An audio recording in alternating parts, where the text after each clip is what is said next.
Boa tarde, eu sou Marta Irving, eu sou professora titular da Universidade Federal do Rio de Janeiro e docente permanente do programa EICOS. E eu vou falar um pouco para vocês da linha 1. Essa linha, na verdade, ela é uma das linhas fundamentais que inspirou o programa, porque o programa ele foi iniciado no início da década de 90, quando exatamente as questões centrais desse debate socioambiental do desenvolvimento passou a tomar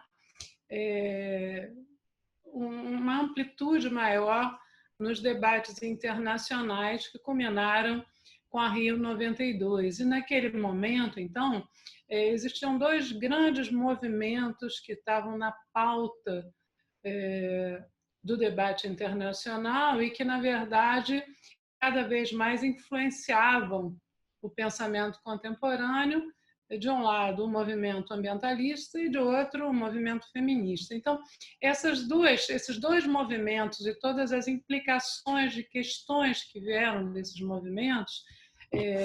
junto com o debate sobre a própria leitura acadêmica de mundo, inspiraram no início da década de 90, então, o programa EICOS. E essa linha, né, que nesse momento eu estou tentando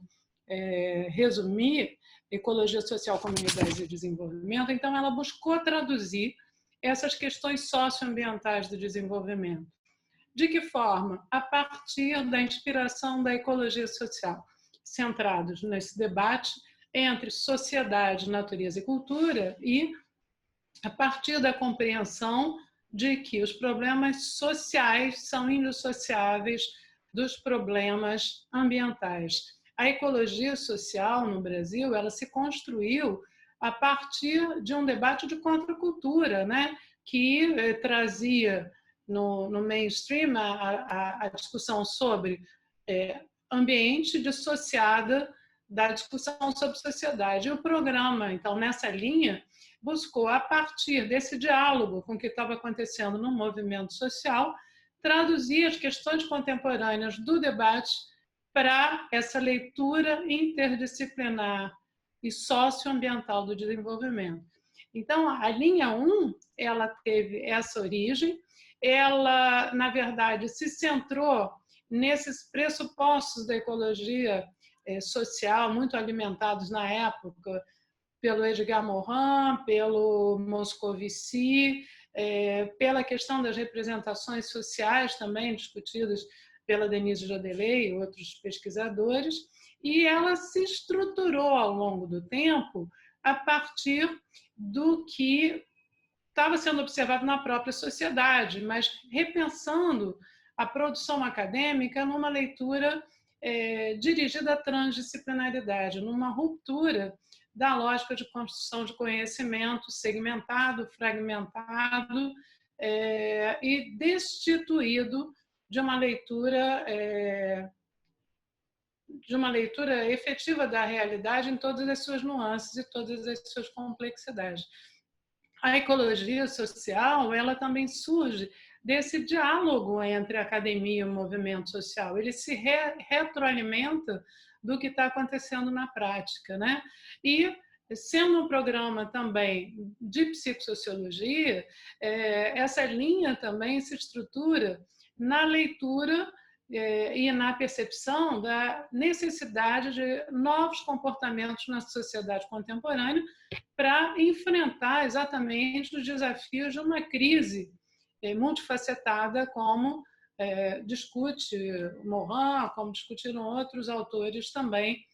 que inspiram a linha. E, ao longo do tempo, a linha passou a agregar novas questões, por exemplo, como as grandes discussões sobre sustentabilidade, as questões dos desastres, as questões vinculadas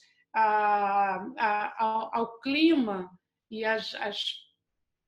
suas nuances em termos de movimentos de sociedade, movimentos de novas tendências e assim por diante. Então, hoje, a linha se ampliou a partir dessa origem, ela agrega pesquisadores que discutem, por exemplo, consumo,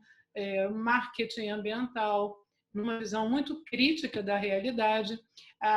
as tendências de comportamento individual e coletivo, a questão dos movimentos sociais em termos de direitos de populações e povos tradicionais, né? A relação sociedade, natureza e cultura. Muitos dos trabalhos e das pesquisas desenvolvidas também com conexões em políticas públicas, em outras palavras, um debate crítico sobre a questão do desenvolvimento em novas bases, pensando o desenvolvimento em novas bases nessa leitura crítica sobre sustentabilidade. E essas questões hoje estão na pauta do debate sobre a crise do coronavírus, a pandemia global, mas naquela época, na origem do programa, praticamente não se discutia isso na psicologia, praticamente não se discutiam essas questões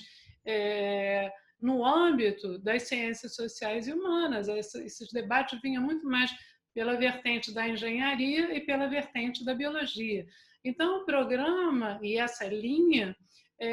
buscaram exatamente construir um terreno fértil para novos debates no plano da ciência, no plano da academia, e novos debates no sentido de construção de um novo caminho para o conhecimento acadêmico capaz de ligar, de reconectar campos de saberes e de reconectar a universidade com a realidade da sociedade contemporânea. Basicamente, esse é o resumo da linha, mas eu convido a todos vocês a fazer uma leitura dos grupos de pesquisa e uma leitura das publicações, teses e dissertações já produzidas pelo programa desde a sua origem, no início da década de 90, para que vocês possam materializar um pouco do que eu estou tentando resumir nessa fala de apresentação da linha.